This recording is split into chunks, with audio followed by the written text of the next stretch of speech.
ഇന്ന് മഷ്റൂം കുറുമ ഉണ്ടാക്കാം. ഈ മഷ്റൂം ആണെങ്കിൽ നന്നായിട്ട് ഇതിന്റെ തൊലിയെല്ലാം കളഞ്ഞ് ക്ലീൻ ചെയ്ത് വെച്ചതാ. അത് 200 ഗ്രാം ഉണ്ട്. ഇതിലേക്ക് 1.5 ടേബിൾ സ്പൂൺ വെളിച്ചെണ്ണ ഒഴിക്കാം. കടുക് ഒരു 1/4 ടീസ്പൂൺ. അതിലേക്ക് ഒരു സവാള, 2 പച്ചമുളക്, ഒരു 6 വെളുത്തുള്ളി, ഒരു ചെറിയൊരു പീസ് ഇഞ്ചി കൂടെ ചതച്ചത്, ഉപ്പ്, ഒരു തക്കാളി അരിഞ്ഞത് ചേർക്കാം.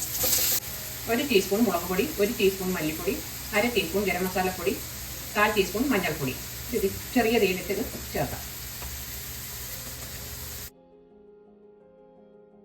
ഈ കൂൺ ഇതിൽ ചേർക്കാം. ഇത് തിളച്ച വെള്ളമാണ്. ഇത് ഇതിലൊഴിക്കാം. ഇത്രയുണ്ട്. ഒരു 5 മിനിറ്റ് ഇതൊന്ന് മീഡിയം ഫ്ലെയിമിൽ വെച്ചൊന്ന് കുക്ക് ചെയ്യാം.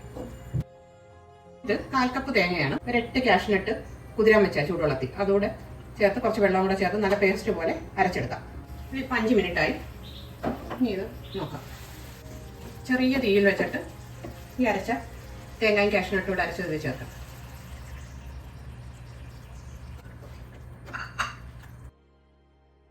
ഒരു ടീസ്പൂൺ ബട്ടർ കൂടെ ചേർക്കാം. എന്നിട്ട് ഓഫാക്കാം. ഒരു 10 മിനിറ്റ് ഇങ്ങനെ ഇരിക്കട്ടെ. അത് കഴിഞ്ഞെടുക്കാം. ഇതിപ്പം 10 മിനിറ്റായി വെച്ചിട്ട് അപ്പത്തിൻ്റെയും പൊറോട്ടയുടെയൊക്കെ ചപ്പാത്തിയുടെയൊക്കെ കൂടെ കഴിക്കാൻ പറ്റിയ വളരെ ടേസ്റ്റി ആയിട്ടുള്ള മഷ്റൂം കുറുമ.